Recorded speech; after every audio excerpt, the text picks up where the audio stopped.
60,000 views এই চ্যানেলের প্রথম ভিডিও। লার্ন বাই লিও প্রথম ভিডিও 1,28,000 ভিউজ। সাকলেন খান প্রথম ভিডিও 4 মিলিয়ন ভিউজ। আইসেক প্রথম ভিডিও 5 লাখ ভিউজ। আর হ্যাঁ, এমন চ্যানেল ইউটিউবে অনেক আছে যারা তাদের প্রথম ভিডিওই ভাইরাল করে নিয়েছে, মানে তাদের চ্যানেলের প্রথম ভিডিওতেই 0 সাবস্ক্রাইবারের সাথে এত ভিউজ। আপনার অসম্ভব মনে হচ্ছে না, কিন্তু সত্যি এটা সম্ভব। হয়তো আপনি আপনার চ্যানেলে 100 থেকে 150টা ভিডিও আপলোড করার পরেও 4000 ঘন্টা ওয়াচ টাইম এবং 1000 সাবস্ক্রাইবার কমপ্লিট করতে পারেননি। আর এদের প্রথম ভিডিওতেই লাখ লাখ ভিউজ কিভাবে আসছে? তাহলে আমি আপনাকে বলি, আমি তাদের দেখে এই 5 মোস্ট ইম্পর্টেন্ট স্ট্র্যাটেজি ফলো করেছিলাম ভিডিও আপলোড করার আগে এবং ভিডিও আপলোড করার পরেও। আর এই কারণেই তাদের এবং আমার প্রথম ভিডিওতেই লাখ লাখ ভিউজ আছে। তাই এই 5টা পয়েন্ট অনেক ইম্পর্টেন্ট প্রথম ভিডিও ভাইরাল করার জন্য। আর আপনাকে বলি 4 নাম্বার পয়েন্টটা তো একদম মোস্ট ইম্পর্টেন্ট। আর আজ আমি আপনাকে এই প্রতিটা পয়েন্ট সম্পূর্ণভাবে বুঝিয়ে দেবো, আপনি একটাও মিস করবেন না। তাহলে চলুন নাম্বার 1, সবার আগে আপনাকে একটা নতুন চ্যানেল ক্রিয়েট করতে হবে। হ্যাঁ, একদম নতুন চ্যানেল। আমি নতুন চ্যানেল বানানোর কথা এই জন্য বলছি যে আপনি আপনার পুরোনো চ্যানেলে নন স্টপ মানে অনেক ধরনের ভিডিও আপলোড করেছেন। তার মধ্যে কিছু ভিডিও আপনি নিজে থেকে ডিলিট করেছেন এবং কিছু ভিডিওতে কপিরাইট স্ট্রাইক এসেছিল এবং তার কিছু সাবস্ক্রাইবার ইনঅ্যাক্টিভ এবং কিছু সাবস্ক্রাইবার ডেড হয়ে গেছে। এই জন্যই আপনি যখন পুরোনো চ্যানেলে ভিডিও আপলোড করেন তখন ইউটিউব অ্যালগরিদম এটা মনে করে যে যখন এর নিজের সাবস্ক্রাইবারই এর ভিডিও দেখছে না, তো এই ভিডিওর মধ্যে কোনো দম নেই। এই কারণে আপনি যখন আপনার পুরোনো চ্যানেলে টপ ভিডিও আপলোড করেন তাই ওই ভিডিওর ইমপ্রেশন একদম ডাউন হয়ে যায়। কিন্তু আমি আপনাকে এটা বলতে চাই না যে ওল্ড চ্যানেল গ্রো হয় না, সেটা আলাদা ব্যাপার। আমি আজ আপনাকে চ্যানেলের প্রথম ভিডিও ভাইরাল করার কথা বলছি। আর আপনাকে চ্যানেলের প্রথম ভিডিও ভাইরাল করতে হলে নিউ চ্যানেল বানাতেই হবে, কারণ এই সব চ্যানেলগুলোর মধ্যে এটা কমন ছিল যে ওই সমস্ত চ্যানেল নতুন ছিল এবং আমিও নতুন চ্যানেল বানিয়েছিলাম। তো আশা করি আপনি নতুন চ্যানেল বানিয়ে নিয়েছেন। এবার আপনাকে কিছু ইম্পর্টেন্ট সেটিংও করে নিতে হবে। তো আপনাকে বলি, নতুন চ্যানেল সেটিং করা একটু লম্বা প্রসেস। তাই আপনি নতুন ইউটিউব চ্যানেল সেটিং করার জন্য ইউটিউবে একটা আলাদা ভিডিও দেখে নিতে পারেন, কারণ চ্যানেল ভালোভাবে সেটিং করতে হবে, এটাও কিন্তু ইম্পর্টেন্ট। তো যখন আপনার চ্যানেল সম্পূর্ণভাবে রেডি ভিডিও আপলোড করার জন্য, তার আগে একটা কথা অনেক গুরুত্বপূর্ণ যে চ্যানেলের নাম, লোগো, ব্যানার এবং ডিসক্রিপশন এই সমস্ত কিছু এমন ভাবে বানাবেন যেন একটা প্রফেশনাল লুক দেয়।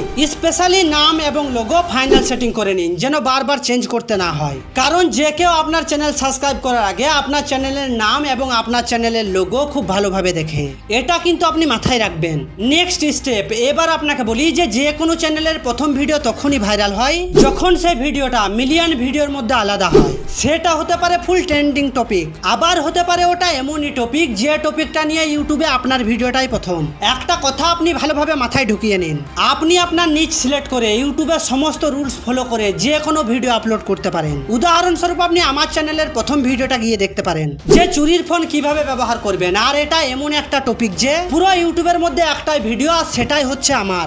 আপনার বিশ্বাস না হলে আপনি সার্চ করে দেখে নিতে পারেন। আমি কিন্তু এই ভিডিওটা কিছুদিন পর ডিলিট করে দেব, কিন্তু আমি এই বিষয়টাকে নিয়ে অনেক রিসার্চ করেছি এই জন্য যে চ্যানেলের প্রথম ভিডিওই ভাইরাল করতে হবে। আর আপনাকে বলি, যেখানে আমার ভিডিওটা পুরো ইউটিউবের মধ্যে একটাই, সেখানে ভাইরাল তো হবেই। আর একটা উদাহরণ, ডিকোডিং ওয়াইটি, তার প্রথম ভিডিও কি জন্য ভাইরাল হয়েছিল জানেন? কারণ এলগুরো যে সময় ট্রেন্ডে ছিল সেই সময় এলগুরো তার নিজের চ্যানেলে ভিডিও আপলোড করা বন্ধ করে দিয়েছিল। আর ডিকোডিং ওয়াইটি সেই সুযোগে এলগুরোকে নিয়ে তার চ্যানেলে ভিডিও আপলোড করে দেয়। ওই কারণে ওই ভিডিওটা ভাইরাল হয়ে গিয়েছিল, কারণ ডিকোডিং ওয়াইটির ওই ভিডিওটা এলগুরো সমস্ত অডিয়েন্সকে সাজেস্ট করতে শুরু করে দেয় এবং এলগুরোর অডিয়েন্স ওই ভিডিওটা সম্পূর্ণভাবে দেখে, যার কারণে ভিডিওটা বুস্ট পায় এবং ভাইরাল হয়ে যায়। তাহলে আপনি এটা বুঝতে পারলেন তো যে চ্যানেলের প্রথম ভিডিও কিভাবে ভাইরাল করা হয়। আর প্রথম ভিডিও ভাইরাল করার জন্য আপনাকেও ঠিক এমন একটা সুযোগ খুঁজতে হবে আর এমন একটা ট্রেন্ডের অপেক্ষা করতে হবে। আর সেটা না হলে আপনাকে দিমাগ লাগাতে হবে যে ইউটিউবে কোন প্রশ্নের উত্তর নেই। হ্যাঁ, ভালোভাবে রিসার্চ করুন, সময় লাগবে। আমারও ঠিক 7 দিনের মতো সময় লেগেছিল। অথবা আপনি সেই ট্রেন্ডিং টপিক পাওয়ার জন্য আপনার নিচের বড় বড় চ্যানেলের ভিডিওর কমেন্ট বক্স চেক করতে পারেন, ওখানে আপনি কোনো না কোনো একটা ইম্পর্টেন্ট টপিক পেয়ে যাবেন। নেক্সট, এটা one of the most important topic. হ্যাঁ, একবার আপনি ভেবে দেখুন যে যখন কোনো ভিউয়ার্সের সামনে আপনার ভিডিও যাবে তখন সে সবার আগে আপনার ভিডিওর থাম্বনেলটা দেখবে। মানে আপনি আপনার ভিডিওর থাম্বনেলস এমন ভাবে বানাবেন যে ভিউয়ার্স ইউটিউব স্ক্রল করতে করতে যেন আপনার থাম্বনেলটা দেখে থেমে যায়। এরপর সে টাইটেল দেখবে, আর টাইটেল দেখার পর অনেক বেশি চান্স যে সে আপনার ভিডিওতেও ক্লিক করবে, যে আপনাকে কখনো চেনেও না, জানেও না। আর সে যদি আপনার ভিডিও ওপেন করে দেখে যে আপনার ভিডিওর ভয়েস ওভার ভালো নেই, এডিটিং নেই, ভালো স্ক্রিপ্টিং নেই, তাহলে আপনি ভালোভাবে শুনে রাখুন যে আপনার ভিডিওকে ছেড়ে যেতে তার 10 সেকেন্ডও সময় লাগবে না। আর যেটাতে আপনার ভিডিওর অডিয়েন্স রিটেনশন ইউটিউবকে মুখ দেখাতে পারবে না। আর আপনি খুব ভালোভাবে জানেন যে ইউটিউবে ভিডিও ভাইরাল করতে হলে অডিয়েন্স রিটেনশন জানছেন কতটা ইম্পর্টেন্ট। কেননা আপনি গিয়ে দেখে নিতে পারেন যে যারা তাদের ইউটিউব চ্যানেলের প্রথম ভিডিওটা ভাইরাল করেছে তাদের ভিডিওগুলোকে, তাদের scripting, story telling, voice over, editing এবং থাম্বনেল পর্যন্ত সবকিছু এক্সট্রা অর্ডিনারি। এবং আপনাকেও বলি, আপনিও যদি আপনার চ্যানেলের প্রথম ভিডিও ভাইরাল করতে চান তাহলে আপনাকেও এই সমস্ত কিছুর কোয়ালিটি এক্সিলেন্ট করতে হবে। আপনাকে সবার আগে আপনার ভয়েস কোয়ালিটি এক্সিলেন্ট করতে হবে। নেক্সট মোস্ট ইম্পর্টেন্ট, যেটার জন্য আপনাকে অনেক টাইম দিতে হবে, আর সেটা হচ্ছে এডিটিং। কারণ এই এডিটিং এর উপর আপনার ভিডিও সম্পূর্ণ পারফরমেন্স ডিপেন্ড করে। আপনার বিশ্বাস না হলে আপনি প্রথম ভাইরাল হওয়া ভিডিওগুলোকে গিয়ে দেখে নিতে পারেন যে ওই ভিডিওগুলোর মধ্যে কেমন এডিটিং আছে।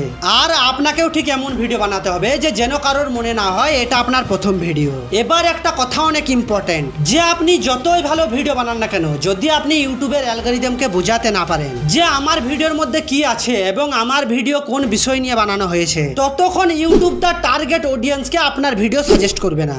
তো এটার জন্য আপনাকে ভিডিওর মধ্যে 100% প্রপার এসইও করতে হবে। কেননা এটা অনেক ইম্পর্টেন্ট। আপনার ভিডিওর জন্য ট্যাগ, ডিসক্রিপশন, টাইটেল এগুলো অনেক ভালোভাবে রিসার্চ করুন, কারণ ভিডিও ভাইরাল করার জন্য এগুলো অনেক বেশি ইম্পর্টেন্ট। এবার আপনাকে বলি যে প্রথম ভিডিও আপলোড করার সাথে সাথে ভাইরাল হয়ে যাবে এমনটা কিন্তু না। কেননা ইউটিউবের অ্যালগরিদমকেও সময় দিতে হবে, কিছু সপ্তাহ এমনকি মাসও হতে পারে তার টার্গেট অডিয়েন্সকে ভিডিও সাজেস্ট করানোর জন্য। আর হ্যাঁ, আর একটা কথা, যারা তাদের চ্যানেলের প্রথম ভিডিও ভাইরাল করেছে তাদের ওই চ্যানেলটা কিন্তু ইউটিউবে প্রথম না। তাদের ওই চ্যানেলটা হতে পারে ইউটিউবের মধ্যে 6-7 নাম্বার চ্যানেল। মানে তারা ইউটিউবের মধ্যে অলরেডি 7-8 বছরের হাইফাই এক্সপিরিয়েন্স নিয়ে একটা নতুন ইউটিউব চ্যানেল খুলেছে। আর আপনি যদি প্রথমবার ইউটিউবে এসেছেন অথবা আপনি যদি একটা ছোট ইউটিউবার হয়ে থাকেন তাহলে আপনাকে ধীরে ধীরে গ্রো করতে হবে। আর আপনি যদি তাদের মতো এক্সেলেন্ট ভিডিও বানাতে পারেন তাহলে আপনার ভাইরাল হওয়ার চান্স অনেক বেশি। কিন্তু আমি খুব ভালোভাবে জানি যে একটা এক্সপিরিয়েন্স এবং একটা নন এক্সপিরিয়েন্সের মধ্যে কতটুকু পার্থক্য। আমি বলছি যে প্রথম ভিডিও ভাইরাল করাটা বিশাল বড় ব্যাপার না, কিন্তু আপনি জিরো এক্সপিরিয়েন্সের সাথে আসছেন, আপনার কাছে বিশাল বড় একটা ব্যাপার। তাহলে চলুন, এখনো যদি আপনি ভিডিওটা দেখছেন তো প্লিজ একটা সাবস্ক্রাইব করে যাবেন, কারণ আপনার সাহায্যটা আমার অনেক দরকার।